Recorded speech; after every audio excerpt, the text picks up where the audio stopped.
Welcome to Plymouth 400 Conversations. I'm Michelle Pecoraro, and I will be your host for this series. The 400th commemoration of our nation has inspired a body of creative work: poetry, film, literature, and art. This series will explore several of these projects and how they contribute to the historic, educational, and cultural legacies of the Plymouth 400 commemoration. In this episode, we are going to meet Christopher Lloyd, the publisher we worked with to produce the Massachusetts Chronicles, a book that tells the history of Massachusetts, spanning thousands of years, from the time of the people of the first light to today. Chris, welcome to our show. Thank you, Michelle. Great to be here. It's very good to see you, and thank you for being on. So the Massachusetts Chronicles is something that you had a concept for before you even met us. And so tell us a little bit, what is Massachusetts Chronicles? Well, really, it's a kind of education program that aims to look at state history in a new way.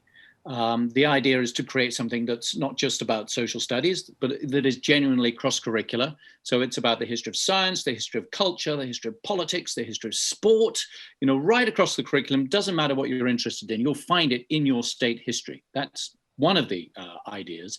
The other is to make sure that we are including all the narratives of all the different identities and ethnicities and backgrounds of all the people that live in Massachusetts and beyond. That's really important. And finally, that we create a suite of resources for teachers and for pupils that are engaging and intuitive and exciting, so that they can all participate as stakeholders in the incredible history of the state, as well as looking forward as inhabitants of that place that is Massachusetts into the future. So would you share with us a little bit, obviously you're not from here. We can hear that. So share with us a little bit of how you became involved in this project and how it has evolved. Well, I am a writer, an author. I'm also a publisher, so I have a publishing company that's based here in the UK, but also in the US. And really what we do is we specialize in children's nonfiction. I'm a passionate believer that the real world is far more amazing than anything you can make up. And that if we use the right mindset and we have that curiosity that we're all born with at the heart of our everyday experience, then we're just surrounded by amazing stories. And that's why looking at the place that we live and being curious about how it is we've come to be and how my neighbors come to be and what's going to happen next, these are fundamental stories that I think are fascinating to all people. And obviously having an occasion like Plymouth 400, where we're throwing the spotlight on 400 years of history, is a great opportunity to come up with a new, refreshing way of looking at state history, using different techniques like timelines, for example. And I've done many books before based around timelines, where you can navigate through history without having to start at the beginning and go to the end and reading like a normal textbook. But instead, you can sort of choose any moment and see what was happening elsewhere at the same time, and looking a little bit backwards and forwards and reading it serendipitously, a bit like a newspaper, really. That, I think, is a very powerful way of telling the story of a place. And also, as you'll see in the Massachusetts Chronicles, in the book that we've created, not only is there a timeline, but there's also a whole series of newspaper-style articles. And these are written in the style of reportage. So they're as if the moment they described happened the day before, which allows you to write in a style that includes the jeopardy and the drama and the excitement and the wonderment about what's going to happen next. All those things come into the story, which often gets left behind in traditional kind of textbooks. So for all those reasons, really, I think my ultimate background as a newspaper reporter, that's how I started my storytelling career in the Sunday Times in London, really kind of resonates through and has influenced perhaps this whole approach to providing an engaging, exciting set of resources for students and for teachers for state history. And it is very engaging, that style. Let's talk a little bit about the authors. So there were two authors on this book. One was Mark Skipworth, who is a former journalist and editor, which I believe you met him in your newspaper career. And That's right, the other author is Linda Coombs, who is an Aquinnah Wampanoag and a museum educator. tell us a little bit about how it came to have two authors and how the concept came to be for that. Well, really, we started off thinking about U.S. state history, funnily enough, with a project in Illinois in 2018, and then Texas in 2019. So we'd already been exploring this idea of using timelines and newspaper reportage as a way of telling the story of states. Obviously, in Massachusetts, Plymouth 400 was a wonderful opportunity to try and reimagine the history of the state. And we started off in the way that we had done in Texas and Illinois by parachuting in Mark Skipworth, who's a brilliant writer and journalist, and getting him to be able to do a deep dive in terms of trying to engage with the key storytellers of the state, whether they're museums or institutions or individuals. And I think what became apparent as we got stuck into the project was that we are guilty, all of us as individuals, wherever we come from, and I've become very aware of this as part of this project, of our own unconscious bias, however much we like not to think of it, and however inclusive we're trying to be, you can never really appreciate the hugely different perspectives that other people may have had because their histories have been so different. And this became very, very apparent in the process of putting together the Massachusetts Chronicles, and very rewarding because when we engage with Linda, whose heritage and whose family and who lives and breathes the whole identity of the Wampanoag Nation, she had a completely different perspective. Even though we were trying our best to include the indigenous history of the state, it was very much coming at the beginning and perhaps at the end of the story. We weren't really understanding the journey that those people had gone on through the history over the last 400 years in a way that really reflects the traumas that have taken place. And I think Linda opened our eyes to this very dramatically. And when we started working with her, we discovered we really needed to think about the whole approach differently. And so we were absolutely thrilled and honored that she took the time and had the patience to explain to us and to work with us, to allow us to weave in the history of the indigenous people alongside the history of people settling from Europe, as well as people coming from Africa or people coming from further down south through immigration, etc. It creates the richest, most wonderful narrative. Yeah. And that it's hugely enriched by the fact that Linda was there alongside as a co-author to steer us through those rapids. Absolutely. Yes, she's been a great contributor.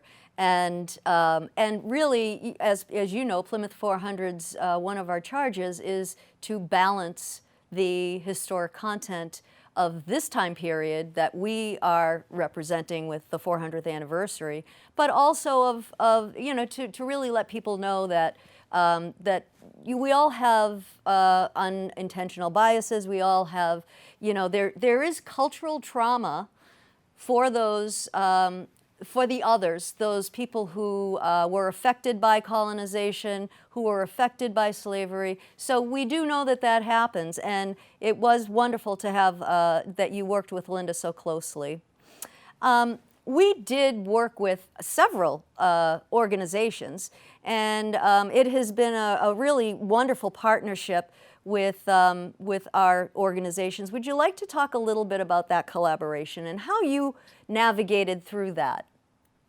Yes, absolutely. And I think in some ways, being an outsider coming in is easier sometimes than coming from the inside, because obviously there are different historical societies and associations and museums and exhibits, and inevitably institutions have their own way of storytelling, and they have their own kind of particular agendas and angles. I think coming in from the outside, we could sort of say, look, we want to create this new way of looking at state history in collaboration with Plymouth 400. We'd love to work with you. How do you think it should be? And we could come up with a plan, whether we're talking to the Commonwealth Museum or Plymouth Plantation, or whether we're talking to the Pilgrim Hall Museum or the Freedom Trail. They all specialize in different parts of the state history. Right. And in a way, for us to glue it all together, having got their perspectives, created a very rich result, really. And then we could go back to them when we got the first drafts and ask them what's missing, or if there's anything they think is incorrectly kind of presented. And then finally, before the pages go to press of the book and the giant timeline that went to schools and the educator pack that went to the teachers, we could ask them to review all the materials to make sure that they felt that we had got the nuances right, and that not only are the facts right, but also the representation of the stories as they see them are there in a kind of authentic and up-to-date way. So it's really strengthened by having so many partners. And in fact, if you look inside the book here, you'll see a whole slew of different logos there of the different organizations that we engaged with throughout the project, from the tribes to very well-established museums. And really, I think just getting them into a dialogue and working on a project together like this was quite innovative in itself. And I hope very much sets an agenda for how things should be done in the future. And we also worked with, we worked through all of the levels. So we worked with Bridgewater State University here in Massachusetts. We also worked with Plymouth Public Schools, and they each had a part in creating kind of a holistic approach to this book. Can you talk a little bit about what Plymouth Public Schools' contribution and Bridgewater's contributions were? Absolutely. Well, I mean, Plymouth Public Schools was there right from the start. And I think when we first proposed this project with you, Michelle, Dr. Gary Maastas, for the superintendent for Plymouth Public Schools, immediately latched onto this and said, yes, we want to make this a priority. And he's a uniquely inspiring superintendent, I would say, who naturally, his enthusiasm motivates the people around him. And he fielded a tremendous team, you know, from their head of drama to think about how these stories could be, you know, portrayed on a stage, through to their IT folks as to how we could embed QR codes within the timeline so kids could make videos and then tell the stories of the history of the state through their own eyes for other people to see, through to their head of social studies, Rob Powers, and how we could construct a program for educators that would allow science teachers, math teachers, social studies teachers, literacy teachers to embed moments of state history in the types of teaching that they're required to do anyway, so that state history is exploded across the curriculum, not just, you know, in grade 4 and grade 7, but throughout the different grade levels, because of course, it's coming back to that founding principle that the real world is more amazing than anything you can make up. And the most amazing stories of all are just lying around us. We just need to look with our eyes, we need to ask questions, and we need to be open-minded. And I think, you know, as a leader, he was the personification of that mindset. Then he helped us really through the next step into Bridgewater State University with President Fred Clark, who similarly is one of those people that just loves to gather other people together and see how can we make this work. He's a really can-do individual. And we had the Dean of Education and the Provost of this and the faculty of that all around the table, all eager to find out how they could be involved. And really, Bridgewater, as a bellwether beacon teacher training establishment for the state, in fact, for the whole of New England, was the perfect partner to be able to see how we could roll this out as a program that would allow teachers to be able to incorporate state history into their teaching across the curriculum. And so now that they have these resources in the schools, the books, they have the timelines, they have an educator's guide mapped to state standards, they can also earn through a micro-credential created by Bridgewater State University, professional development points. So they go on to the Bridgewater Massachusetts Chronicles site, they can do an activity and have it assessed and then earn their professional development points along the way. And I think that means that this project really has been for us the most comprehensive and fulfilling range of partnerships, right from teacher training, museums and institutions, a book that, consumers, parents, interested individuals can learn about state history, through to resources that work in the classroom through video and all kinds of other technologies as well. So it has been all embracing and, really fulfilling as a result. Excellent. I'm going to stay on that track for a minute. I have a quote that you said to me once, and it's about making the connections that allow curiosity to flow. And Right. I believe that the newspaper format that you have used to communicate this allows some of that to happen. Can you talk about that? And I know another thing you have said in the past is you want the reader to see the scene. And I agree that when we read this, we see what's happening. Tell us a little bit more about the newspaper format and what it does for the reader. Yeah, I think it's interesting because, you know, a traditional textbook is writing about an event in a very sort of isolated, detached way. It's saying that on this date, you know, in 1789, there was a French Revolution. In 1620, these people turned up on the beach in Plymouth, you know, and I think immediately you're setting a big distance, a gulf between the reader or the consumer or the student and that moment in time. And I think that unless that student happens to be really interested in 17th century history or 18th century revolutions, you know, they're not necessarily, and then natural curiosity isn't going to be tweaked in the same way than if they're reading a newspaper article about a dramatic event that happened yesterday. And my goodness, in your country, some dramatic events did happen yesterday. I can tell you, Yes. I watched them myself on the telly. And we're trying to create that same sense of drama. You know, if Capitol Hill is going to be stormed by protesters, you know, imagine, you know, when Native Americans were wandering along the beach and seeing these mysterious ships coming in that they'd never seen before, landing on the beach with these people of a different skin color, bringing, you know, desks and furniture and pots and pans. There'd never been any metallurgy in this part of America before. Suddenly all these new things coming all at once. It would have been just as remarkable, just as amazing, just as terrifying as things happening today.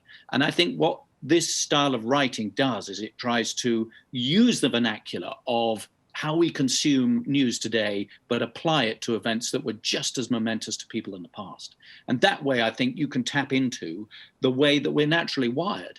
And I think another thing is that it's a real mistake in traditional education to try and distill knowledge into different subjects. You know, this is science, this is history, this is maths, this is geography, this is art. You know, they're all connected together, and reportage does that. And by having a timeline, you can include scientific moments, sport moments, cultural moments, conflict moments. All these things can be molded together, and that is a much more realistic way of looking at nonfiction. Because I promise you, Michelle, if you ask a neuroscientist, how does my brain work?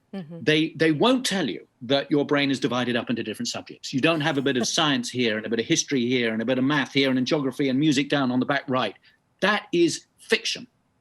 Nonfiction is about the connectedness of knowledge, because what brains love more than anything else is to make connections. I mean, if we tell a joke to each other, it's usually because we're making a connection, a wordplay or a pun or something like that, that we hadn't realized before, and it makes us laugh. A little, you know, dopamine gets released in the brain when your brain makes a new connection it hasn't discovered before, because it is designed to make connections. That's how we learn. We learn through trial and error, and we laugh because we make new connections, and we go, wow, when we haven't realized something before because we see they're connected. So connecting the consumer, the reader, with events of the past through reportage by making it dramatic and immediate, connecting subjects together that are usually taught in silos so that, you know, scientific accomplishments are there alongside amazing historical, political moments as well. That is the fodder of the natural curiosity that drives us all, wakes us up in the morning, and hopefully, you know, thrills us throughout the day. Well, you know, it really does. It really does speak to relevance, and you know, history is often taught by dates and times and things that happened. When, in actuality, all of those connections are related, and they bring relevance to today's students.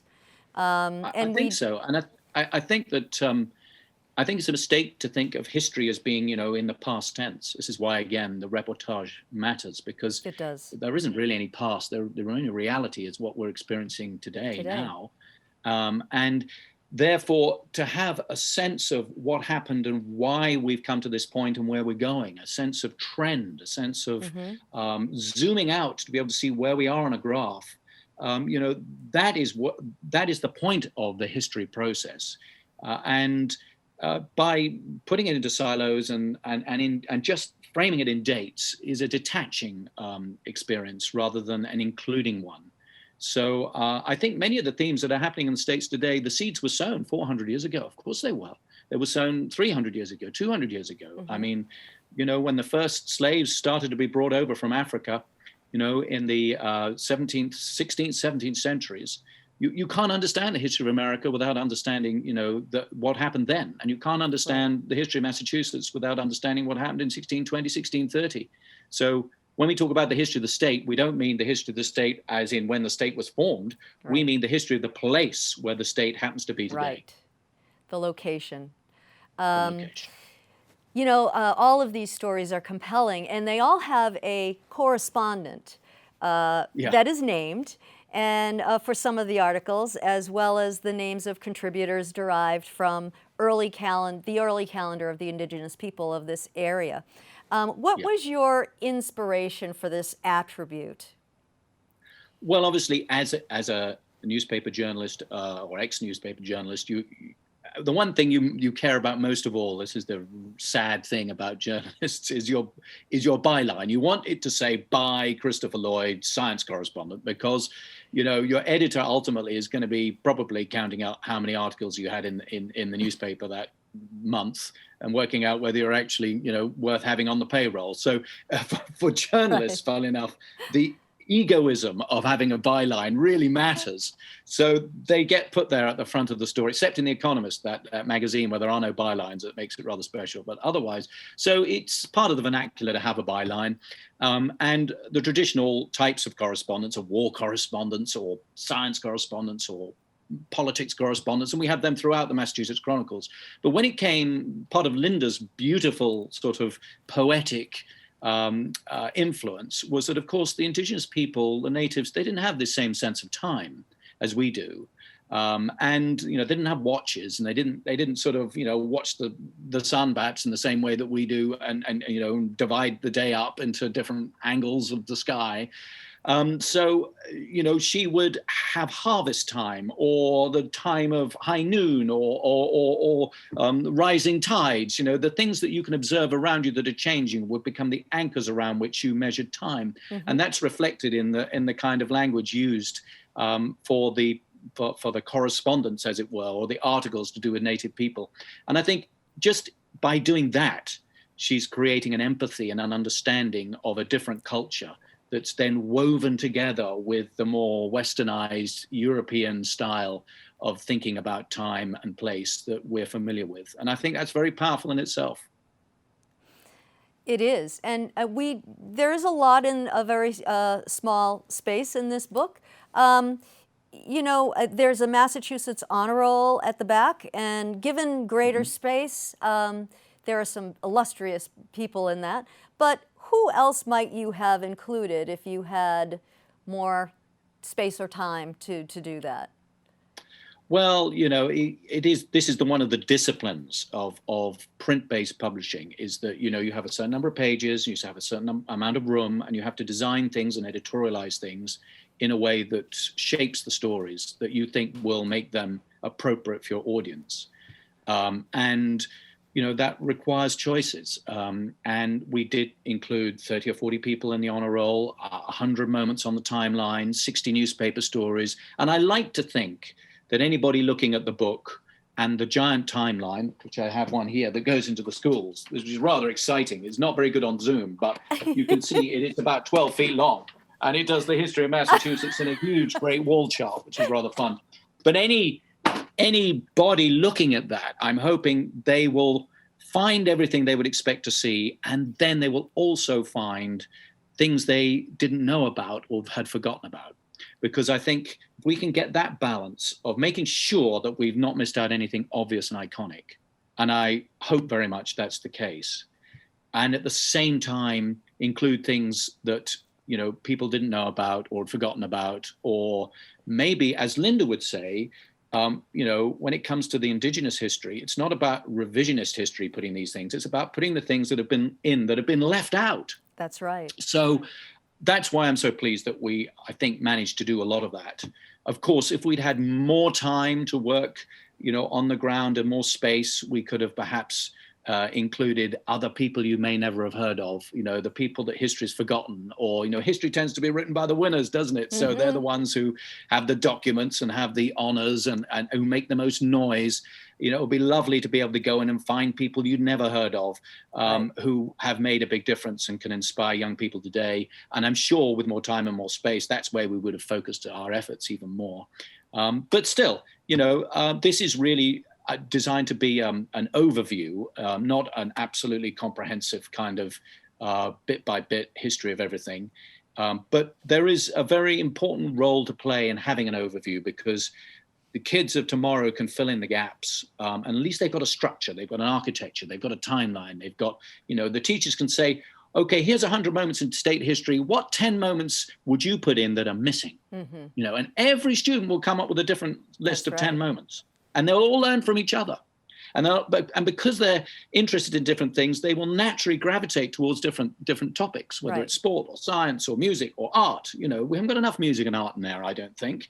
And I'm sure there's more we could feature, but we'd have to knock out some of the iconic political moments to do that. And you can't do that because people say, where on earth is, the Battle of Lexington or whatever it's going to be. So, let me ask you this. Yes. I actually have a quote by Robert Heinlein, a writer, and he says, "A generation which ignores history has no past and no future." In our last 30, 40 seconds, can you comment on that quote? Sure, I absolutely concur with the sentiment of that quote. And as I was saying, I think what he's getting at is the fact that we've got to have context in order to give ourselves a sense of consciousness as to where we've come from and where we're going. Because without that, we're just like smoke particles bumping around randomly, in the atmosphere. We're more than that. We're better than that. We're able to adapt. And therefore, history is our guiding kind of line on the graph that shows us where the trends are and what's happening and how things are changing, therefore how we should adapt. So it's really the most vital part of the sort of apparatus that we need to be able to navigate through our existence as a society, as a species, as individuals. So don't stick it in a silo and just do it in 3 periods every week at school. Let's make it what we do every day of our lives, which is tell stories about the world around us and the people around us and the places around us, which are so much more amazing than anything you can make up. It's so true, Chris, and you're such a master at that. I would really love to talk longer, but we've got to go. But I do want to mention that this book is in every public school in Massachusetts, so hopefully our students will take on some of what we just talked about. Thank you, Chris, for being a part of the show. And thank you for joining us on Plymouth 400 Conversations, produced and promoted in partnership with PACTV and the Plymouth Center for Active Living. Special thanks to our sponsors and guests who have made this series possible. For more information about today's program and how to view other episodes, please visit our website, plymouth400inc.org. Looking forward to seeing you again for our next conversation.